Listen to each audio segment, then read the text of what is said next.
Chers bien-aimés dans le Seigneur, partout où vous nous suivez, que Dieu vous bénisse. C'est votre humble serviteur de Dieu, l'évangile Timothée, le pasteur responsable de l'église du Christ vivant à Orléans. Bien-aimés dans le Seigneur, si je viens vous parler ce soir, je crois que partout où vous me suivez en ce moment, il y a un événement. Il y a quelque chose qui se passe qui est en train de bouleverser des milliers de gens. Où les gens ils se posent des questions par rapport à la fin du monde. Et si nous sommes venus parler de ce sujet, et nous voulons un peu parce que nous sommes maintenant devant un fait accompli, où par exemple toi qui me regardes, tu te dis jour J-2, qu'est-ce qu'il faut faire? Il faut mourir? Il faut faire quoi? Ou bien il faut céder? On se pose trop de questions en se demandant qu'est-ce qu'on doit faire par rapport à toutes ces épreuves vues à la télé, entendues, parler, discuter partout. Et on se pose des questions, qu'est-ce que nous devons faire en tant que les êtres humains? Vous savez, même quand le médecin il vous dit que tu as une maladie grave, il propose aussi le moyen de la guérison. Il prévient aussi comment la personne va avoir le traitement. Et moi, on se retrouve devant un fait accompli, devant une situation qu'on n'a pas la solution. Je crois bien, toi qui me regardes, et on voit la solution par les gens qui ont l'argent, qui sont riches. Et les pauvres, qu'est-ce qu'ils vont faire maintenant? Par rapport, parce que si tu n'as pas l'argent d'acheter le bunker, de se faire le bunker, ou bien tu n'as pas l'argent d'aller te cacher quelque part. Et maintenant, tous ceux qui n'ont pas l'argent, je m'adresse à vous. Même ceux qui n'ont pas l'argent, et nous voulons vous parler à la lumière de la parole de Dieu. Parce que là maintenant, il y a ce qu'on appelle, on nous a dit le 21 décembre, jour J-2, c'est la fin du monde. Moi, je ne suis pas venu contester le calendrier Maya ou bien ceci, cela. Nous sommes venus aussi présenter le calendrier de Christ. Parce que dans ce calendrier, il y a une bonne vérité et cette question a été posée aussi. Et je veux éclairer un peu le milliers de gens qui me regardent dans ce moment par rapport à ces signes de temps de la fin. Nous allons lire avec vous, si vous me regardez, vous avez vos Bibles, la fin du monde. Est-ce que c'est la vérité ou c'est maintenant la fin du monde ou c'est le vendredi, le 21 ou la fin du monde? Je vais vous dire, nous allons lire. Prenez un peu ceux qui me regardent vos Bibles dans le livre de Matthieu chapitre 24, verset 3. Et nous allons écouter un peu cette lecture qui va nous aider à comprendre la fin du monde. Est-ce que réellement maintenant c'est la fin du monde selon le calendrier biblique? Mon frère, il va lire un peu cela. Il s'assit sur le mont des Oliviers. Les disciples vinrent en privé lui poser cette question. Dis-nous, quand cela arrivera-t-il? Et quel sera le signe de ton retour et de la fin du monde? Jésus leur répondit. Faites bien attention, que personne ne vous égare. Merci beaucoup, bien-aimé. Là, je crois que vous avez bien écouté. Jésus était assis avec ses disciples et tellement que Jésus parlait trop de la fin du monde, il parlait de ce message fin du monde. Ça veut dire, ils ont posé une question en disant, Maître, dis-nous, quand cela arrivera-t-il?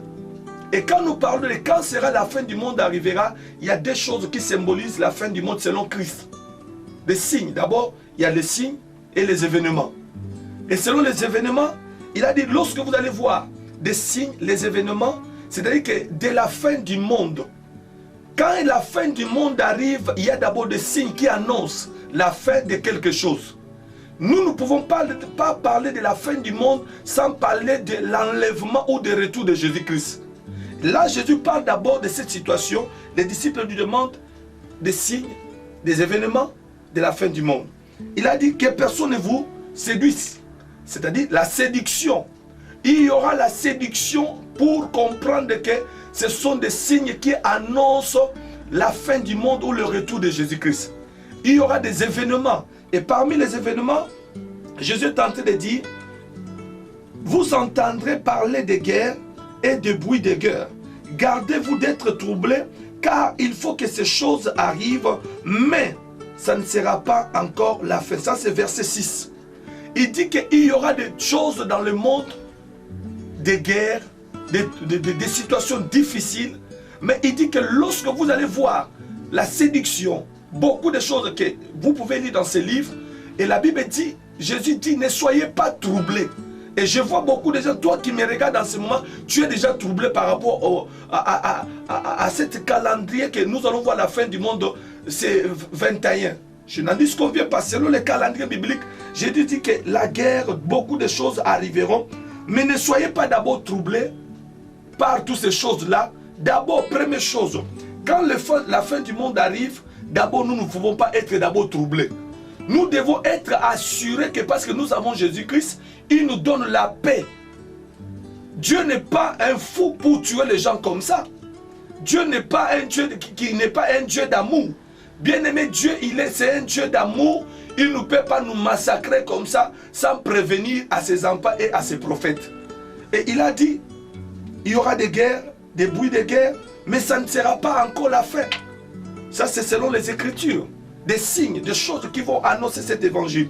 Mais lorsque nous lisons, quand est-ce que maintenant, vous pouvez lire, parce que nous voulons seulement vous annoncer cela, et quel signe qui va vraiment annoncer la fin du monde? Je crois que toi qui me regardes, tu te poses une question maintenant, mais maintenant, comment on va savoir que la fin du monde est arrivée? Et la fin du monde est comment? Je vais vous dire une chose. Nous allons lire toujours dans le livre de Matthieu chapitre 24, verset 14, parce que je suis bref pour seulement vous éclairer un peu avec ces versets bibliques. Mon frère, il va lire cela. Cette bonne nouvelle du royaume sera proclamée dans le monde entier, pour servir de témoignage à toutes les nations. Alors viendra la fin. Ah, lis un peu verset 12. À cause de la progression du mal, l'amour du plus grand nombre se refroidira. Mais celui qui persévérera jusqu'à la fin sera sauvé. À cause, il y aura le mal sur la terre. Donc il y a des signes et des événements qui vont annoncer que réellement la fin commence à arriver. Lorsque le mal va prendre l'ampleur sur la terre, l'iniquité, l'amour, il n'y aura plus l'amour, les gens ils vont saillir, il y aura beaucoup de choses.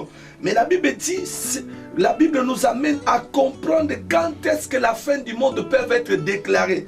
La fin du monde va être déclarée dans le verset 14. Cette bonne nouvelle du royaume sera prêchée dans le monde entier pour servir de témoignage à toutes les nations. Alors viendra la fin. Lorsque la parole de Dieu est annoncée partout dans le monde, lorsque l'évangile de Jésus-Christ est annoncé dans le monde entier, toutes les nations écouteront que Jésus-Christ est le sauveur et viendra maintenant la fin du monde. Bien-aimés, pour nous les chrétiens, pour nous les enfants de Dieu, je m'adresse à vous, même celui qui n'est pas chrétien. Je vous adresse cette parole pour vous dire que non, la fin du monde arrivera seulement lorsque l'évangile, la parole de Dieu sera prêchée partout dans le monde entier et viendra la fin. Toi qui me suis maintenant, est-ce que tu as déjà accepté Jésus-Christ comme Seigneur Sauveur? Comme tu n'as pas encore accepté, c'est-à-dire que Dieu te donne encore l'opportunité, l'occasion. C'est-à-dire que la fin n'est pas encore arrivée. Selon Christ, je vais vous dire seulement que la fin du monde n'est pas de telle manière que vous le voyez, nous entendons. Mais selon le calendrier biblique, la fin du monde va arriver lorsque la bonne nouvelle du royaume sera prêchée à toute la création. Et c'est pour ça que je vais assurer celui qui a peur, qui se dit, il faut que je me cache, je vais me cacher où? Je ne veux pas aller au travail, je ne veux pas faire ceci, cela. Tout le monde est scotché, tout le monde est stoppé, tout le monde a peur. Je vais vous dire, en tant qu'un envoyé de Dieu, je vous assure, le 21, nous serons encore, nous allons vivre. Et je défie, si réellement ça va arriver, c'est que Jésus-Christ n'est pas Seigneur. Mais je vous assure, ça n'arrivera pas parce que Jésus-Christ est la vérité. Comme Jésus-Christ est la vérité, je vous invite à croire à cette parole. Et j'ai dit aujourd'hui, jour J-D. Et vous allez voir entre ce que nous avons parlé et ce que vous avez écouté, où est la vérité maintenant. Parce que la vérité, c'est Jésus-Christ. La vérité, c'est un être humain qui était mort à la croix. Je parle à quelqu'un qui me regarde. Ce n'est pas parce que tu vas te cacher dans le bunker que tu vas te sauver. Ce n'est pas parce que tu vas aller commencer à bouffer ton argent. Non, je vous assure, nous allons vivre et nous allons fêter ensemble cette fin de l'année avec la gloire du Saint-Esprit. Vite, de riches, de pauvres, de rois, de présidents, de ministres. Soyez assurés, il n'y a que le salut avec le nom de Jésus-Christ. c'est votre Seigneur qui vous parle ce soir.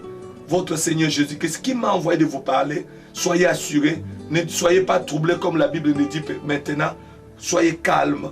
Et vous allez voir, entre ce que moi je viens de dire maintenant et ce que les autres ils ont dit, et vous allez voir où est la vérité. Parce que je vous dis, nous détenons la vérité. Nous les chrétiens, nous détenons cette vérité, c'est la parole de Jésus-Christ. Soyez dans la paix, partout où vous nous avez suivis. Et je vais vous dire, si vous voyez par exemple le 21, nous sommes là et vous voulez vraiment nous contacter pour voir si ce que nous avons dit c'est du mensonge. Et notre numéro passe là-bas. Et puis par exemple nos horaires de culte, ça passe aussi. Parce que le Saint-Esprit, le Seigneur ne nous a pas dit que vendredi c'est la fin. Et moi je vous annonce, vendredi c'est la fête. Fêtez avec Jésus-Christ. Acceptez Jésus-Christ. Soyez à l'aise. Parce que nous vous annonçons, nous sommes des ambassadeurs de la parole. Et je crois que j'ai mis cette parole pour vous. Et soyez assurés, ne vous posez pas trop de que vous allez me demander. Mais lui, il est en train de parler si ça arrive. Mais moi, je vous dis que ça n'arrivera pas. Parce que je vous parle au nom de Jésus-Christ. Et il y a avec le prophète de Baal. Je crois que le Baal, ils avaient compris qui était le vrai Dieu. Et nous sommes dans l'époque où les gens ils doivent savoir la vérité.